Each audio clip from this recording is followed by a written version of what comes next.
Tras el esfuerzo, viene el agradecimiento. Este es solo uno más.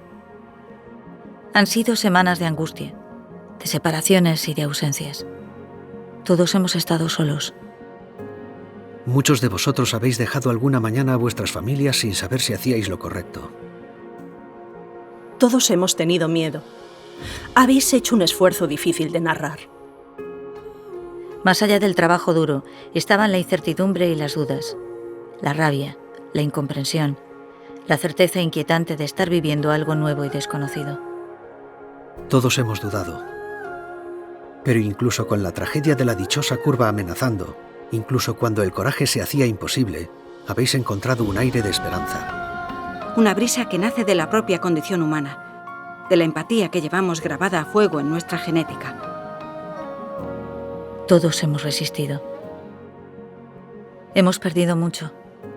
Momentos felices, abrazos de amigos, sonrisas. Algunos lo han perdido todo. Un ser querido al que no han podido acompañar y despedir. Todos nos hemos sentido frágiles y vulnerables. Y sin embargo, y pese a todo, también hemos ganado algunas cosas. Hemos ganado el valor de los recuerdos.